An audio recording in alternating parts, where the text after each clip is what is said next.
اعوذ باللہ من الشیطان الرجیم بسم اللہ الرحمن الرحیم. عزیزان ایمان، آج ستمبر 1972 کی 24 تاریخ ہے اور درس قرآن کریم کا آغاز سورہ الاعراف کی آیت 175 سے ہو رہا ہے. 7/175.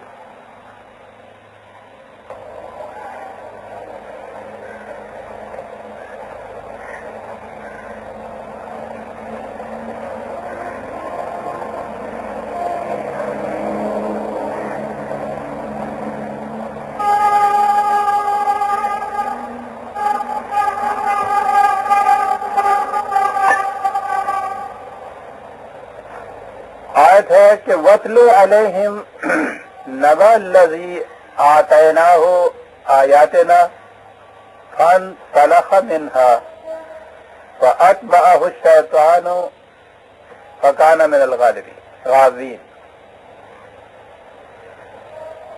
اس کی ترجمہ تو یہ ہے کہ تمہیں نے اس شخص کی داستان سناؤ کہ جسے ہم نے اپنے قوانین دیے. پھر میں آگے عرض کروں گا کہ کیا کہا، اس نے کیا کیا. یہاں یہ عرض کروں کہ بات تو یہاں ایسی ہے جیسے کسی ایک شخص کا کوئی واقعہ بیان کیا جا رہا ہے. قرآن کا انداز بیان ہی ایسا ہے یہ. اور یہاں تو دو ہی آیتوں کے بعد بات واضح کر دی کہ یہ کسی ایک شخص کی داستان نہیں ہے، کیونکہ وہاں اگلی آیت میں یہ کہا کہ ساء مثلا للقوم الذین کذبوا بآیاتنا، کہ جو قوم ہماری آیات کی تکذیب کرتی ہے، ہمارے قوانین کی تکذیب کرتی ہے، ان کی حالت بڑی خراب ہو جاتی ہے. ان کی مثال اس قسم کی جیسے بیان کیا ہے. یہ کہا ہے قرآن نے یہ کہ یہ داستان ہے ان اقوام کی جنہیں خدا کی طرف سے وحی عطا ہوئی، ضابطۂ قوانین عطا ہوا. اب اس سے پہلے آپ دیکھیے، نزول قرآن سے پہلے قرآن کریم ہمیں بتاتا ہے کہ دنیا کی ہر قوم میں رسول آئے، ہر بستی میں رسول آئے، اور وہ جو سابق اقوام کے انبیاء کرام تھے ان کے تو نام لے کر، ان کی اقوام کا نام لے کر قرآن نے ان کے تذکرے بیان کیے ہیں. تو گویا ان اقوام کی طرف یہ رسول آئے، خدا کی وحی آئی، وہی دین آیا جو شروع سے آخر تک ایک ہی تھا. تو وہ یہ کئی بار سوال سامنے آ چکا ہے کہ پھر ایک رسول کے بعد پھر دوسرے رسول کی ضرورت کیوں پیش آئی، پھر ایک ہدایت کے بعد دوسری ہدایت کیوں دی گئی. تو تفصیل میں اس سے پہلے کئی بار عرض کر چکا ہوں. اجمالاً یہ چیز کہ وحی آتی تھی، رسول اس کو متشکل کر کے ایک معاشرہ قائم کرتا تھا، اس میں وہ ہدایت خداوندی عملاً نافذ ہوتی تھی. رسول چلا جاتا تھا تو اس کے بعد پھر مفاد پرست گروہ آہستہ آہستہ اس وحی میں تعریف کر دیتے تھے، بدل دیتے تھے، اضافے کر دیتے تھے، اپنے تصورات اور نظریات کی آمیزش کر دیتے تھے. یہ جو انسانی خیالات سے آمیزش شدہ یہ وحی یا دین یا وہ پہلے رسول کا پیغام رہ جاتا تھا. میں نے تخصیص کے لیے رسولوں کا خالص جو دین تھا اسے میں دین کی اصطلاح سے تعبیر کرتا ہوں، کیونکہ قرآن کریم نے اس کے لیے دین ہی کی اصطلاح خود استعمال کی ہے. اور یہ وہی مسخ شدہ صورت جو اس کی ہوتی تھی اسے میں مذہب کہا کرتا ہوں، کیونکہ دنیا میں جتنے بھی مختلف پہلے ادیان کے نام لیوا ہیں ان کے متعلق یہی ہے کہ ان کے مذاہب ہیں. عیسائیت کا مذہب، یہودیت کا مذہب، ہندوؤں کا مذہب، ریلیجنز ان کے. تو یہ دین کی مسخ شدہ صورت جو ہے اسے سمجھ لیجئے کہ وہ مذہب ہے. جب دین اس شکل میں پہنچ جاتا تھا تو پھر ایک خدا کا رسول آتا، وہ آ کر انسانی خیالات کی آمیزش کو الگ کر دیتا اور دین کو پھر اپنی منزہ شکل کے اندر خدا کی طرف سے وحی پا کر دنیا کو دے دیتا۔ یہ شکل چلی آ رہی تھی، ہر رسول کے بعد یہ صورت پیدا ہوتی تھی کہ وہ قوم اس دین کو بالکل الگ چھوڑ کے اس سے ہٹ کر الگ نکل جاتی تھی، اور اس کے لیے قرآن نے کہا کہ فَانْسَلَخَ مِنْهَا، بڑی عمدہ تشبیہ ہے یہ کہ پھر وہ قوم اس دین کو چھوڑ کے یوں آگے نکل گئی جیسے سانپ اپنی کینچلی اتار دیتا ہے، اس کینچلی کو پیچھے چھوڑ دیتا ہے اور خود آگے نکل جاتا ہے۔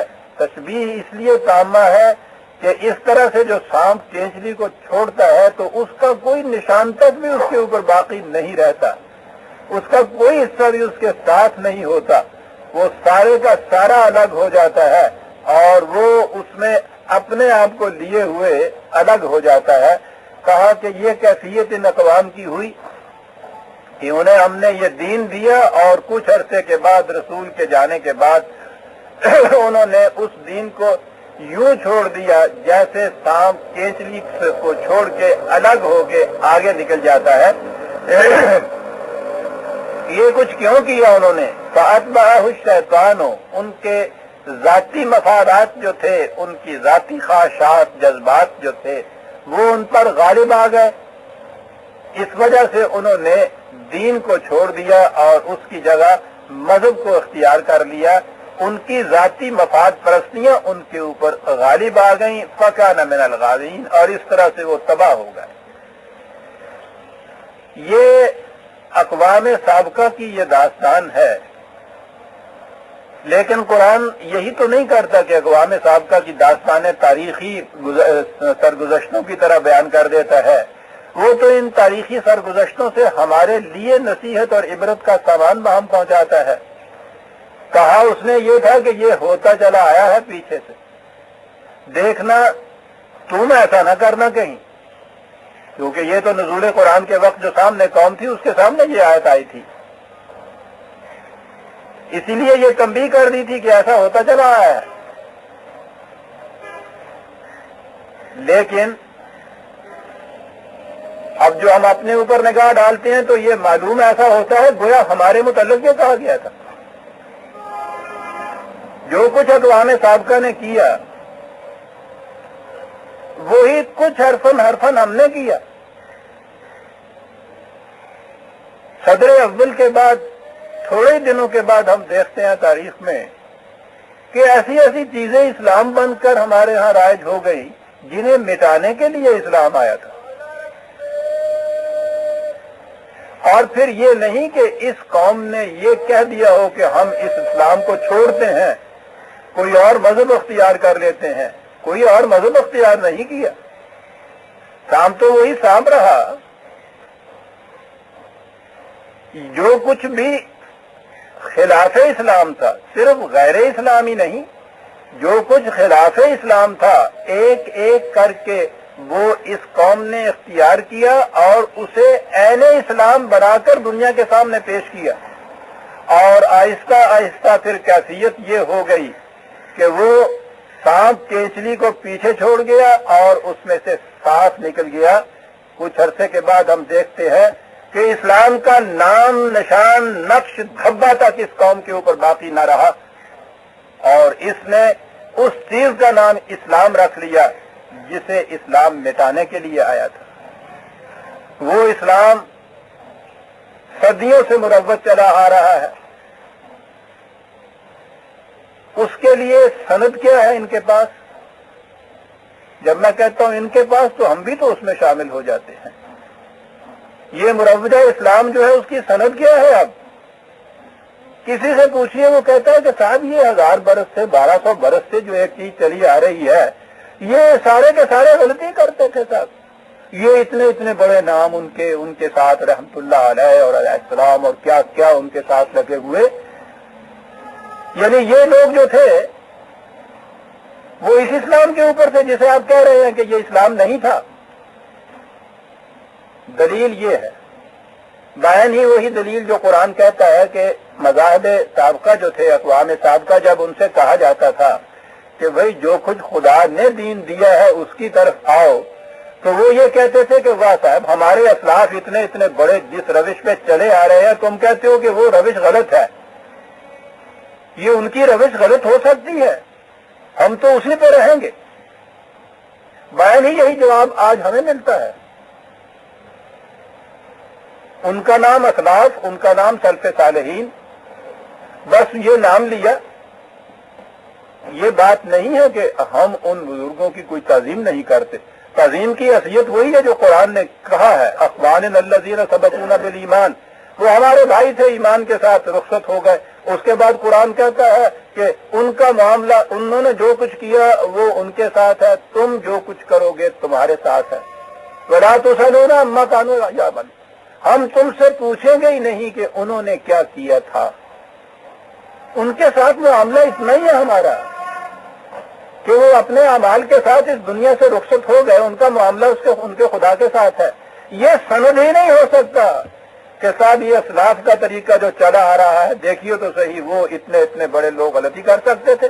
سوال تو یہ ہے کہ تم بتاؤ نا کہ تمہارے پاس اس کے لیے کیا دلیل ہے. اور پھر ہمیں تو کسی اپنی طور پہ منطقی دلیل کی پہلے ضرورت نہیں پڑتی. فرق یہ ہے اقوام سابقہ میں اور مسلمانوں میں کہ ان کے ہاں خدا کی کتاب اپنی اصلی شکل میں باقی نہیں رہتی تھی. اس لیے اگر وہ چاہتے بھی کہ اپنے اس دین پر آ جائیں جو ان کے رسول نے دیا تھا تو ان کے لیے ناممکن تھا. لیکن یہاں تو خدا کی کتاب اسی شکل میں حرفن حرفن موجود اور محفوظ ہمارے پاس چلی آ رہی ہے. لہذا ہماری روش تو ان کے مقابلے میں زیادہ تعجب خیز ہے کہ ان کے ہاں کے تو احبار و رہبان، مشائخ اور علماء، اسلاف، ان کے جو کچھ کہہ گئے، جو کہتے تھے انہیں ماننا پڑتا تھا کہ اسے جھٹلانے کے لیے ان کے پاس کوئی سند نہیں تھی. ہمارے ہاں تو یہ صورت ہے کہ خدا کی کتاب اپنی اصلی شکل میں ہمارے پاس موجود ہے.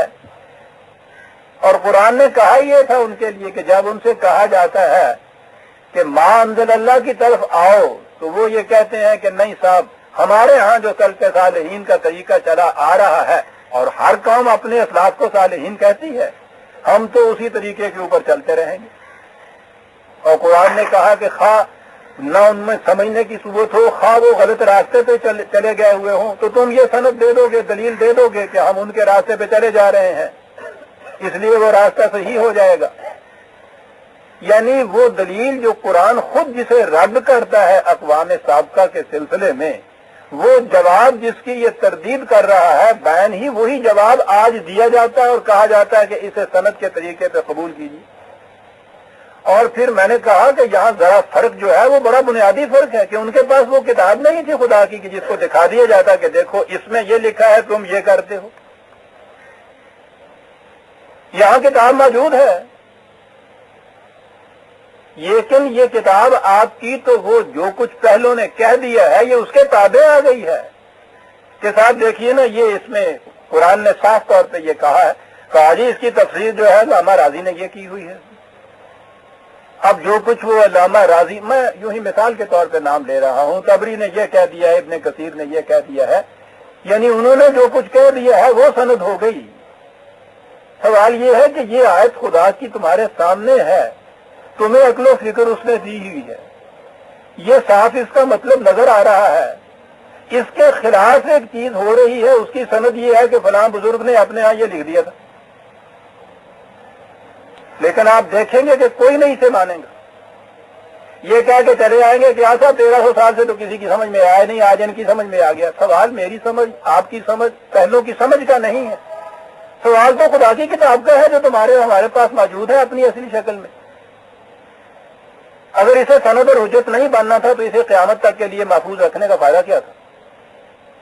کاہے کے لیے اس کو محفوظ رکھا اور خدا نے ذمہ لیا اس کی حفاظت کا؟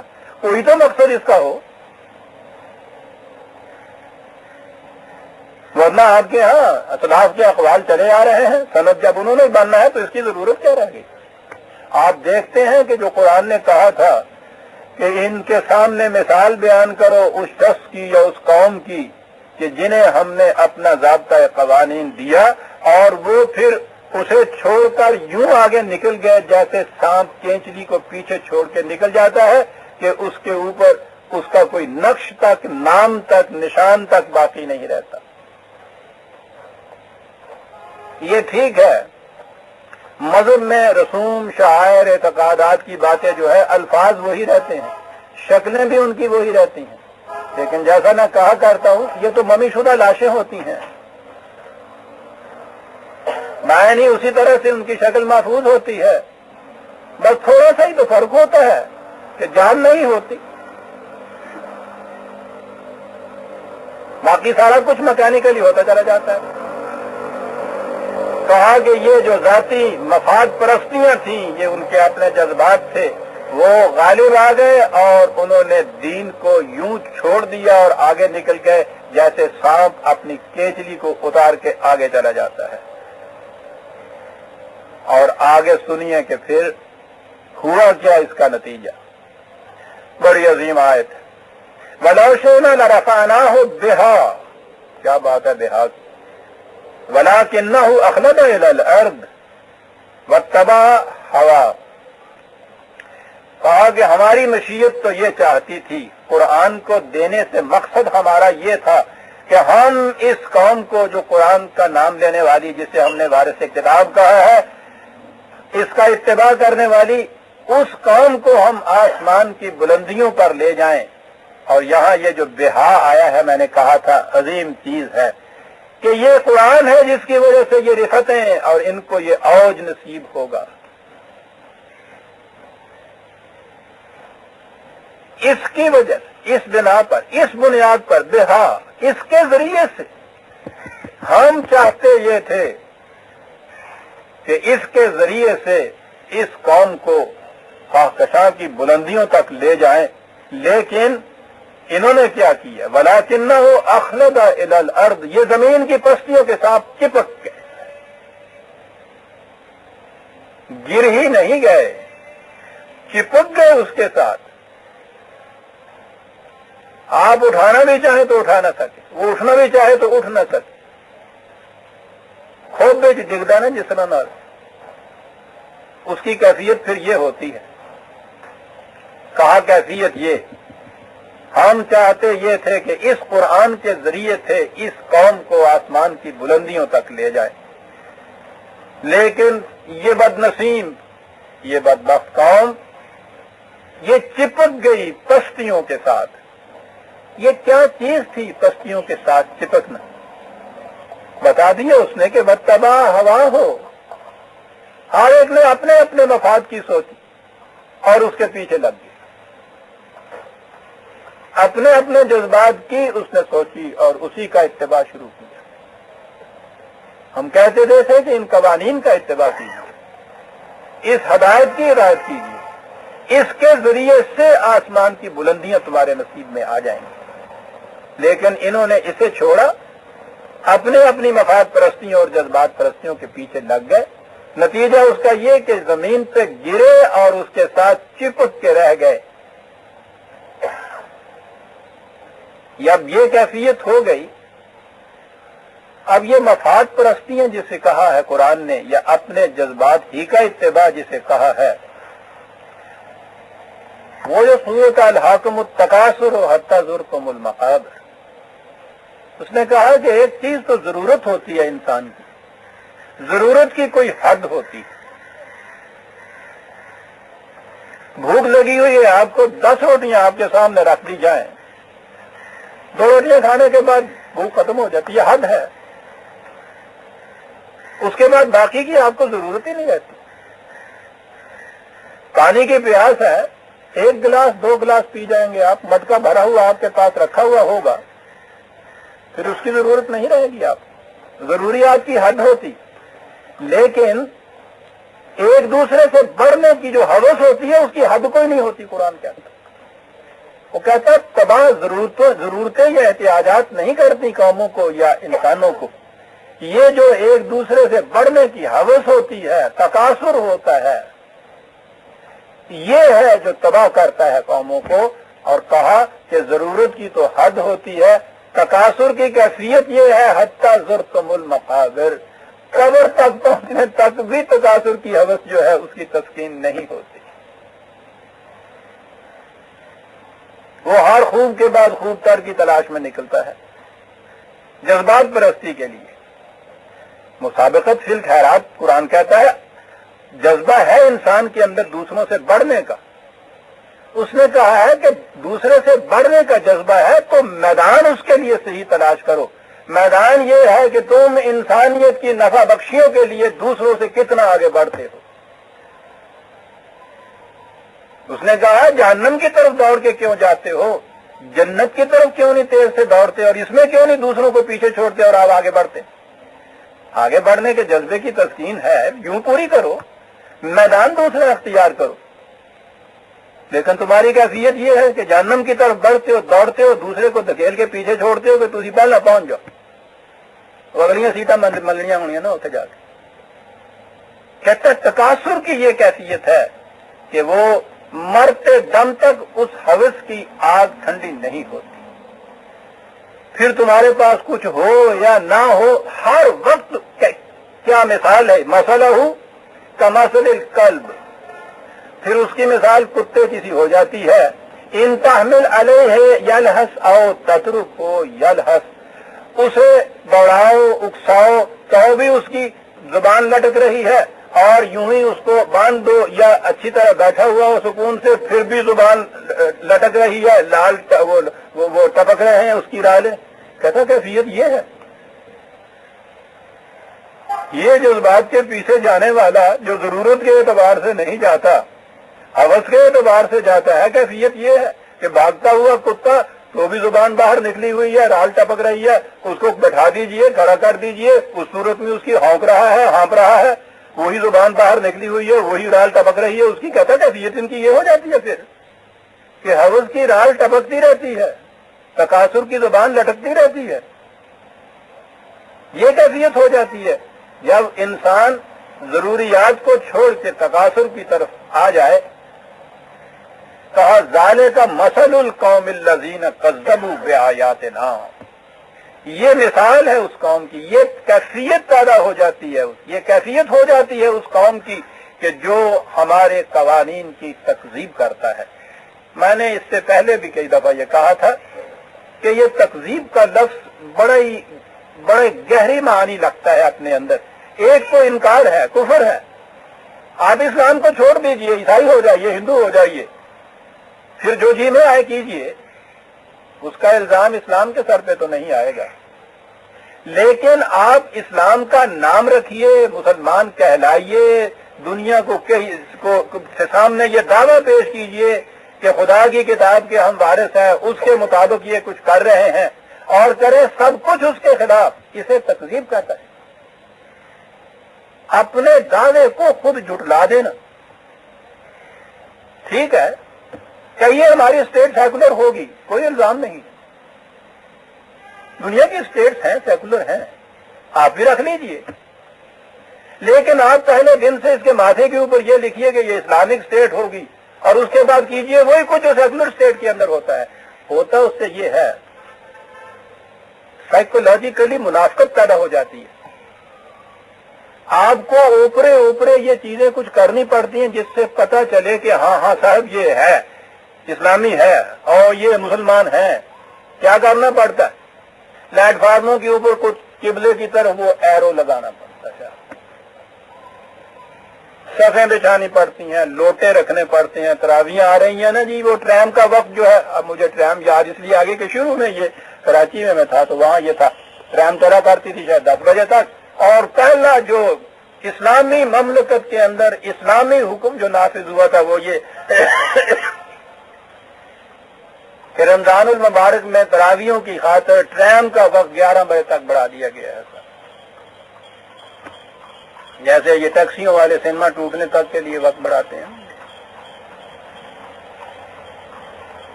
یعنی یہ کیفیت ہوتی ہے کہ کچھ وہ اس میں اسلامی والی بات جو ہے یہ آتی رہے. وہ حنوط جسے میں نے کہا تھا، ممی جسے کہا ہے، وہ لگاتے چلے جائیے کہ یہ مردہ جو ہے ڈیکمپوز نہ ہونے پائے، اس کی شکل و صورت کسی طرح سے یہ باقی رہے۔ یہ نہ کہیے گا کہ میں کہیں تنقید یا تحقیق کر رہا ہوں اس چیز کی کہ رمضان یا ان کی تراویاں یا نماز یا یہ خود قبلہ کی طرف ہم معلوم کرنے کا نشان یا مسجد کے لوٹے، یہ ذرائع ہے حقیقت میں ایک مقصد کے حصول کے۔ وہ مقصد تو گم ہو آپ کے ہاں سے، نہ ریلوے ٹرین آئے، نہ گاڑی چلے، نہ کوئی انتظام ہو، اور آپ ٹکٹیں جو ہے آرٹ پیپر کے اوپر چھپوانی شروع کر دیں۔ کتاب پہلے تو یہ وہ آپ ردی کاغذ ہوتا تھا اس وقت چھپتی تھی، اس وقت تو ہمارا اختیار نہیں تھا، وہ ہم انگریز کی بادشاہی میں رہتے تھے، جائزی کو ٹکٹ چھاپ دیتا تھا، ہم لے لیتے تھے۔ لیکن اب تو بحمدہ تعالی اپنی حکومت ہے، اسلامی حکومت ہے، اس لیے اب آرٹ پیپر پہ ٹکٹیں چھپے گی۔ یہ الگ بات ہے کہ گڈی کوئی نہ آوے اس بعد۔ یہ ہے تکذیب جسے قرآن کہتا ہے۔ نام آپ وہی رکھتے ہیں، شکلیں آپ وہی رکھتے ہیں، اور میں نے عرض کیا ہے کہ اس کا نقصان یہ ہوتا ہے کہ منافقت پیدا ہو جاتی ہے اس قوم کو۔ اس قوم کو دکھاوے کے لیے یہ کچھ کرنا پڑتا ہے۔ درون خانہ اور زندگی ہوتی ہے، باہر کی زندگی اور ہو جاتی ہے۔ تکذیب کی وجہ سے یہ کیفیت پیدا ہو جاتی ہے اس قوم کی، اور یہ جو منافقت پیدا ہوتی ہے یہ فرد میں نہیں ہوتی، پھر آہستہ آہستہ پورے معاشرے میں یہ کچھ ہو جاتا۔ ورنہ اگر دھڑلے سے آپ یہ کریں کہ ٹھیک ہے اسلام نہیں ہے، ہم نہیں اس پہ چل سکتے، چلنا نہیں چاہتے، ہماری مفاد پرستیوں کے یہ خلاف جاتا ہے، ٹھیک ہے، مملکت بھی ایسی نہیں بنا سکتے، ٹھیک ہے، دیانتداری کا تقاضا ہے، اس کا اعلان کیجئے، اس کے بعد کہیے کہ دنیا کی اور سیکولر حکومتوں کی طرح یہ بھی ہوگی۔ اس میں یہ ہے کہ کفر تو ہوگا، کفر بھی عزیزان من اپنے کچھ نتائج رکھتا ہے، ایمان کا تو پوچھیے ہی نہیں۔ وہ تو قرآن نے کہا ہے نا کہ ہم اسے آسمان کی بلندیوں کی طرف بہا اس کے ذریعے سے لے جانا چاہتے تھے، وہ تو آسمان کی بلندیوں تک پہنچا دیتا ہے۔ لیکن بہرحال وہ جن بلندیوں تک کہتا ہے اقطار السماوات والارض سے، وہ کہتا آگے لے جائیں گے، کفر اگر وہاں نہیں لے جاتا تو چاند تک تو پہنچا دیتا ہے، لیکن منافقت آپ کو کہیں کا نہیں چھوڑتی۔ اخلدہ الار قرآن کہتا ہے، زمین کی پشتیوں کے ساتھ چپک جاتی ہے یہ قوم جو آیات کی تکذیب کرتی، جو قوانین کو جھٹلاتی ہے، عملاً نسبت اپنی ان کی طرف کرتی ہے، عملاً جھٹلاتی چلی جاتی ہے۔ کہا فقصص القصص، یہ بیان، اس کے معنی یہ ہے نا کہ قصے بیان کرو ان کے ساتھ، یہ عبرت آمیز داستانیں ان کو سناؤ۔ کاہے کے لیے سناؤ؟ لعلہم یتفکرون، تاکہ یہ کھڑے ہو کے سوچیں کہ کہیں ہمارے ساتھ بھی تو یہی نہیں ہوا۔ آپ نے دیکھا کہ کیا مقصد بیان کیا ہے ان چیزوں کے بیان کرنے کا، لعلہم یتفکرون۔ اور ابھی اگلی آیت آتی ہے جس میں کہا گیا ہے کہ یہ فکر جو ہے، سوچ جو ہے، غور و تدبر جو ہے، دین میں اس کی اہمیت کتنی ہے۔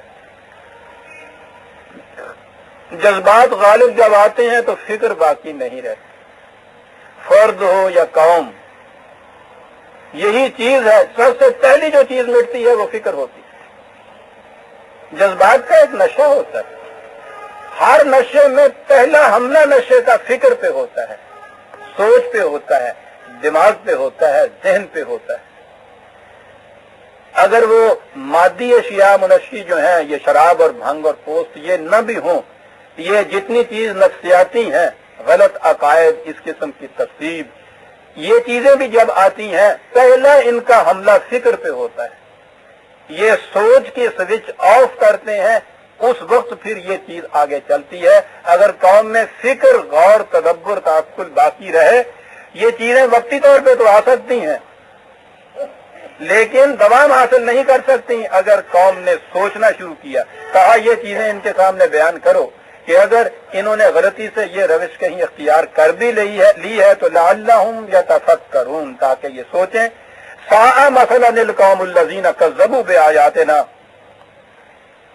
وَأَنفُسَهُمْ كَانُوا يَظْلِمُونَ، کتنی بری کیفیت اور حالت ہو جاتی ہے پھر اس قوم کی کہ جو تکذیب کرتی ہے ہمارے قوانین کا، نام لیتی ہے، عملاً جھٹلاتی ہے ان کو۔ کہتا نتیجہ یہ ہمارا کچھ نہیں بگڑتا، کسی اور کا کچھ نہیں بگڑتا۔ انفسہم کانوا یظلمون، وہ اپنے آپ پہ زیادتی کرتی ہے، اپنے ساتھ ظلم کرتی ہے وہ۔ اب اس کے لیے طریقہ کیا ہے؟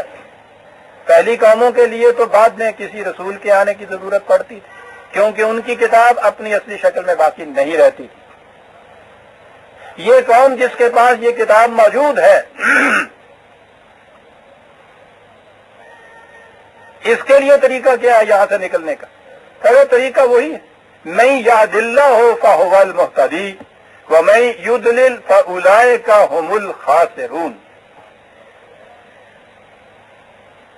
صحیح راستہ ڈھونڈنا ہے تو وہ تو خدا کی رہنمائی میں ہی تمہیں مل سکتا ہے، وہی صحیح راستے کے اوپر ہو سکتا ہے جو خدا کی بتائی ہوئی ہدایت کے اوپر چلے، اور جو اس کے اوپر نہیں چلتا ہے اسے صحیح راستہ نہیں مل سکتا، اور وہی ہے کہ جو اپنی کاروبار حیات میں سخت نقصان اٹھانے والی قوم ہوتی ہے۔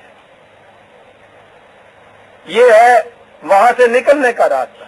اگر کسی گڑھے میں آپ گر گئے ہیں، اس میں سے نکلنے کا راستہ موجود ہے، لیکن جو وہیں اس گڑھے کے اندر ہی سمجھ لے کہ نئے تیر کماں میں ہے نہ صیاد کمی میں، گوشے میں قفس کے مجھے آرام بہت ہے، وہ کہے کہ بہت ٹھیک ہے، یہ زندگی جو ہے گڑھے کی، جنگ کے زمانے میں بھی تو کہا تھا نا کہ خطرہ ہو تو گڑھے میں چلے جایا کرو، تو زندگی تو خطرات سے پر ہے، اس لیے یہ گڑھے کی زندگی بہت اچھی ہے، ہم یہیں بسر کریں گے۔ وہ تو نکل نہیں سکتا وہاں۔ کہا اس کا طریقہ یہ ہے، نکلنا چاہتے ہو تو اب بھی تمہارے سامنے یہ چیز موجود ہے، زندہ پائندہ قیامت تک کے لیے مکمل اور محفوظ، اس راستے پہ چلو، نکل جاؤ گے یہاں۔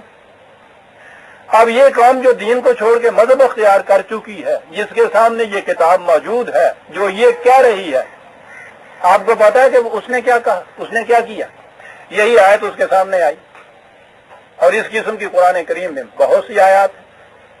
اس آیت کا ترجمہ مفہوم یہ ہوا، آپ کو معلوم ہے اب کیا آپ کے اس کے ترجمے کیے جاتے ہیں؟ ترجمہ یہ کیا جاتا ہے کہ اصل یہ ہے کہ جسے اللہ ہدایت دے وہی ہدایت پہ رہ جاتا ہے، اور جسے وہ گمراہ کر دے وہ تباہ ہو جاتا ہے۔ چل بھائی صاحب، یہ تو تمہارے میرے بس کی بات ہی ہے نہیں۔ جسے خدا ہدایت دے وہ ہدایت پہ ہوتا ہے، جسے وہ گمراہ کر دے وہ معاذ اللہ بات کہیں سے پہنچ جائے گی۔ قرآن کریم نے شیطان کے متعلق کہا ہے کہ اس کا کام یہ ہے کہ گمراہ کرتا ہے، یہاں ان آیات کے ترجمے کیے جاتے ہیں معاذ اللہ خدا گمراہ کرتا ہے۔ یا اللہ، یہ کیوں کیا جاتا ہے؟ ذمہ داری سے بچنے کے لیے۔ دلیل نہیں ہے کوئی بھی، دلیل یہ سند دے دی جاتی ہے کہ صاحب اس میں تو سوال ہی نہیں ہے میرا آپ کا کسی اور قوم کا، وہ تو اس نے یہ کہہ دیا ہے جسے وہ ہدایت دے بس وہ ہدایت پہ چل سکتا ہے، جسے وہ گمراہ کر دے وہ کیا کر رہے۔ اور یہ وہ آیت ہے جس سے پہلے تھا لعلہم یتفکرون، ہم یہ اس لیے بیان کرتے ہیں تاکہ یہ غور و فکر کریں۔ تو جسے وہ گمراہ کرتا ہے وہ راہ راستے آ ہی نہیں سکتا، تو غور و فکر وہ کیا کرے گا؟ یعنی وہ راستہ چلتے ہوئے کیا سوچے گا کہ میں صحیح راستے پہ ہوں غلط پہ ہوں، مجھے مڑنا چاہیے نہیں مڑنا چاہیے؟ وہ تو وہ لیے جا رہا ہے اس کو غلط راستے کے اوپر، وہ کہتا ہے لعلہم یتفکرون، لیکن یہ تو پہلے کہا نا ایک لفظ، اگلی آیت دیکھیے سر، ذہن میں رکھیے ان کا ترجمہ کہ جسے وہ گمراہ کر دے وہ راہ راست پہ آ ہی نہیں سکتا۔ یعنی اب سوال اس کے غور کا، فکر کا، تدبر کا، تعقل کا، اختیار کا، ارادے کا، دو راستوں میں سے ایک راستہ اختیار کرنے کا، یہ ترجمہ ہے۔ انا ہدینا النجدین قرآن کہتا ہے، ہم نے دونوں راستے اس کو دکھا دیے تھے، وَإِمَّا شَاكِرًا وَإِمَّا كَفُورًا۔ اب یہ اپنے غور و فکر کے بعد خود اپنے لیے راستہ اختیار کرے جو اس میں اختیار کرنا ہے۔ ہوا کریں یہ قرآن کی آیتیں، آپ کو معلوم ہے ان آیتوں کے متعلق کیا ہے؟ یہ منسوخ ہے ساری، یہ ساری منسوخ ہے، اور یہ ہے باقی جو رہ گئی، یہ نہیں منسوخ کرتے۔ جی لعلہم یتفکرون، سوال یہ ہے کہ ہدایت کے اوپر پھر کون چلتا ہے؟ خدا کی رہنمائی کے پیچھے کون چلتا ہے؟ گمراہی کے اوپر کون ہوتا ہے؟ وہ گمراہی جو جہنم تک پہنچا دیتی ہے۔ وہ راستے دو ہی ہیں نا، ایک راستہ آپ کو قرآن کے الفاظ میں جنت کی طرف لے جاتا ہے، ایک جہنم کی طرف لے جاتا ہے۔ کہا آؤ تمہیں بتائیں جہنم کی طرف جانے والے، وَلَقَدْ ذَرَأْنَا لِجَهَنَّمَ كَثِيرًا مِّنَ الْجِنِّ وَالْإِنسِ، تم دیکھو کہ میں جن اور انس کی تشریح قرآنی کئی مرتبہ کر چکا ہوں۔ عربی قوم کے اس زمانے کے تمدن کی روح سے بیشتر آبادیاں ان کی صحرائی تھیں، جنگلوں میں رہتے تھے، ریگستان صحراؤں میں رہتے تھے، نخلستانوں میں قبیلوں کی شکل میں رہتے تھے۔ ان کی صورت وہ تھی جو ہمارے ہاں یہ خانہ بدوشوں کی ہوتی۔ اب تو یہ خانہ بدوش قریب شہروں کے قریب آ گئے ہیں نا، اور ان میں بھی کچھ تھوڑی بہت شہری تمدن کی ہوا ان کو لگ گئی ہے۔ آج سے چند سال قبل تک یہ لوگ کسی کو معلوم ہی نہیں ہوتا تھا شہر والوں کو کہ یہ رہتے کہاں ہیں راتوں کو۔ وہ دن کے وقت آتے تھے، وہ کگو کوڑے لے کے، چھنکڑے لے کے، سوئیاں والیاں، زیادہ والیاں، نٹ کلندر، یہ لوگ جو تھے، اور شام کے بعد یہ کہیں گم ہو جاتے تھے، یہ آبادیوں سے دور رہتے تھے۔ اور یہ تو پھر آج کل کی صورت ہے جہاں آبادیاں قریب ہیں، ہم سے دور ہوں گے، ذرا رائے سے قریب ہو جائیں گے۔ عربوں کی دنیا جہاں آبادی کی صورت یہ وہ سارا جتنا بھی وہ حجاز کا خطہ تھا، یعنی مکہ مدینہ اور طائف کا نام بھی کہیں کہیں آتا ہے۔ بس وہ جو پنجابی کا نا مکے وگے اجاڑ، وہ ایسا ہی نہیں ہے، محاورہ بن گیا ہوا۔ اس کے بعد آبادی وہاں نہیں ہوتی تھی، پھر یہ صحراؤں میں لوگ رہتے تھے، بہت کم شہروں میں آتے تھے، اور ان کی زندگی میں طور اور اطوار، مناسک، رسوم، عادات، نظریات بالکل مختلف ہوتے تھے۔ قرآن کریم میں جہاں انس اور جن کے لفظ آتے ہیں اکٹھے، وہاں اس کے معنی یہ ہوتے ہیں۔ انس شہری آبادیاں جو باہمی معانست سے رہتی ہیں، جن نگاہوں سے اوجل ہوئی آبادیاں، اس کے لفظی معنی ہوتے ہیں نگاہوں سے اوجل، ورنہ یہ انسان اور جن نہیں ہو جڑے چمڑ جاندے ہوں آگے۔ کہا کہ یہ کوئی بھی ہوں یہ آبادیاں، ان کی کیفیت یہ ہے کہ ان میں سے تم دیکھو گے کہ ایسے لوگ ہوں گے جن کا انداز بتا دے گا کہ یہ جہنمی ہیں۔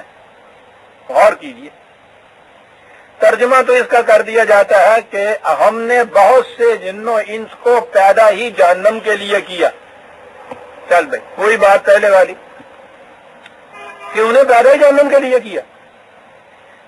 جہنم کے لیے پیدا کیا تو یہ رسول ان کی طرف کا کو بھیجے، یہ کتابیں کیوں بھیجی، پھر بات پہ ڈانٹ کیوں پڑ رہی ہے، یہ کرو، یہ نہ کرو، یہ نہ کرو گے تو یہ ہوگا۔ وہ تو پیدا ہی جہنم کے لیے کیے گئے۔ آپ غور کر رہے ہیں کہ کہاں بات پہنچا دیتے ہیں یہ لوگ، اور پھر ساتھ ہی جو اگلے لفظ ہیں ان پہ کوئی غور نہیں کرتا، تو کی نہیں بنتی۔ کہا کہ ایسے لوگ تمہیں نظر آئیں گے، یہاں ملیں گے تمہیں، کہ جو نظر آ جائے گا تمہیں کہ یہ تو واقعی جہنم کے جانے والے لوگ ہیں۔ یہ نہیں کہا کہ ہم پہ چھوڑ دیا ہے کہ تم اپنی قیافہ شناسی سے خود تمیز کرتے پھرو اور بتاؤ کہ تم جہنمی ہو، تم جنتی ہو، خود بتا دیا۔ یہ کون لوگ ہیں؟ کہا یہ وہ لوگ ہیں، یہ غور سے سننے کی چیز ہے عزیزان مان، یہ وہ لوگ ہیں لہم قلوب لا یفقہون بہا، ہم نے انہیں سمجھنے سوچنے کی صلاحیت دی، یہ اس صلاحیت سے کام نہیں لیتے۔ سن لیجیے عزیزان من، جہنمی کون ہے؟ قرآن کی سند کی روح سے دل دیا تھا انہیں سمجھنے سوچنے کے لیے، لا یفقہون بہا، اس سے غور و فکر کا کام نہیں لیتے۔ وَلَهُمْ أَعْيُنٌ لَا يُبْصِرُونَ بِهَا، آنکھیں رکھتے ہیں، دیکھنے کا کام نہیں ان سے لیتے۔ وَلَهُمْ آذَانٌ لَا يَسْمَعُونَ بِهَا، کان رکھتے ہیں، سننے کا کام نہیں لیتے۔ یہ ہے جہنم والے۔ کہا یہ وہ لوگ ہیں کہ تم دیکھ کے بتا دو گے انہیں کہ یہ تو اہل جہنم۔ کیا یہ چیز ہے کہ پیدا ہی اس کے لیے کیا؟ کیا یہ چیز ہے کہ جسے خدا گمراہ کر دے وہ کبھی راہ راست پہ نہیں آتا؟ وہ تو نشانیاں بتا رہا ہے کہ تم نے اگر دیکھنا ہو کہ جہنم میں جانے والے کون ہیں تو یہ دیکھو، یہ ہے ان کی پہچان۔ دل و دماغ رکھتے ہیں، سمجھ سوچ سے کام نہیں لیتے، آنکھیں رکھتے ہیں دیکھتے نہیں ہیں، کان رکھتے ہیں سنتے نہیں ہیں، اولئک کالانعام، انسانوں جیسی شکلیں تو ہیں، انسان نہیں ہے کہ تو حیوان ہے۔ اور یہ ہے قرآن عزیزان من، اتنا ہی نہیں کہا کالانعام بل ہم اضل، یہ ان سے بھی زیادہ گئے گزرے ہیں، اس لیے کہ حیوان اپنی فطری انسٹنکٹ کے اوپر تو چلتا ہے، ان میں یہ بات بھی نہیں ہے۔ حیوان کے درجے تک تو یہ کیفیت ہے کہ عقل اور فکر اور ارادہ اور اختیار ان میں نہیں ہوتا۔ کوئی پیچھے جانے والی بھیڑ آپ کو دلیل سے یہ نہیں بتا سکتی کہ میں اگلی کے پیچھے کیوں جا رہی ہوں، میں جا رہی، آپ دیکھیں گے وہ اگلی کے سامنے وہ کھائی آتی ہے، وہ اس طرح سے پھاند کے جاتی ہے، پچھلی بھی اسی طرح پھاند کے جاتی ہے، پاس سے راستہ دوسرا ہوتا ہے، وہ ادھر کو نہیں جاتی۔ لیکن عقل اور فکر، اختیار اور ارادہ یہ نہ ہو ان میں ایک انسٹنکٹ تو ہوتی ہے۔ کوئی حیوان خودکشی نہیں کر سکتا، انسان تو یہ بھی کرتا ہے۔ معلوم عدل کیوں؟ اولئک ہم الغافلون، کیا بات ہے، وہ تو وہ ہے کہ جنہیں یہ چیزیں ملی نہیں تھی، یہ وہ ہے کہ یہ ساری چیزیں ملی ہیں، اس کو سمجھنے سوچنے کی صلاحیتیں، اس کے ذرائع دیکھنے کے سننے کے، اس کے بعد مائنڈ تک یہ چیزیں لے جا کے وہاں سے استنباط نتائج کرنے کے، یہ سارے ذرائع صلاحیتیں ان کو ملی ہیں، لیکن انہوں نے ان کو پس پش ڈال رکھا ہے اور چلتے ہیں جذبات کے سہارے۔ یہ ہیں وہ لوگ جنہیں دیکھ کر تم بتا دو گے کہ یہ تو جہنمی ہیں۔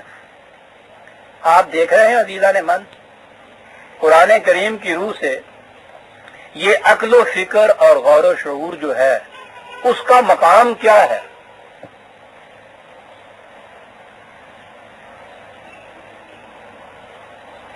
آخری چیز فیصلے کی جنت تو جہنمی ہے نا۔ دین کے میدان میں وہ کہہ رہے ہیں کہ یہ ہے جہنم والوں کی پہچان، اور یہی نہیں کہا، متعدد مقامات پہ یہ چیز کہی۔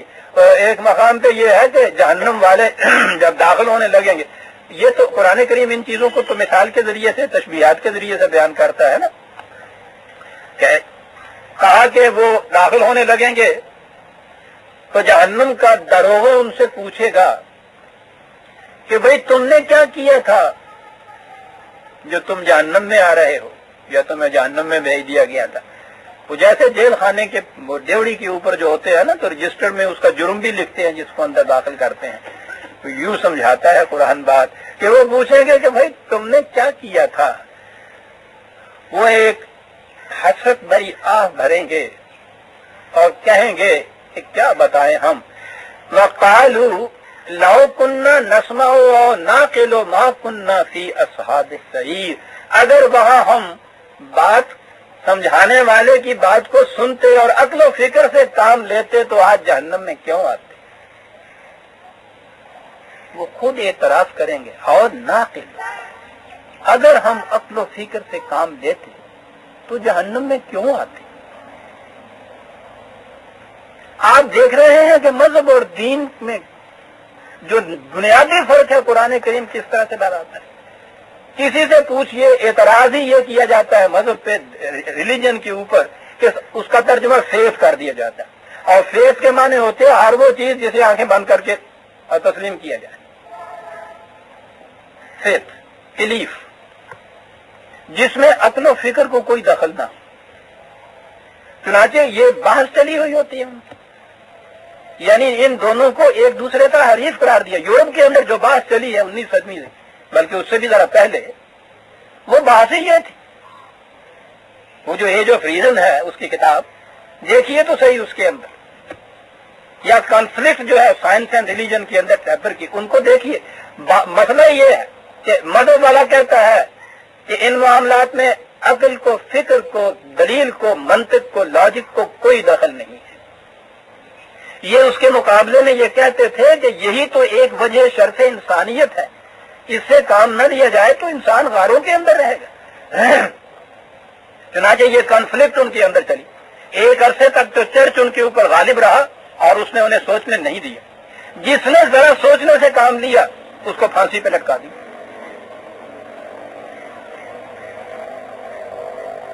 یہ گیلیلیو اور یہ کیپٹن وغیرہ کیا جرم تھے ان لوگوں کے؟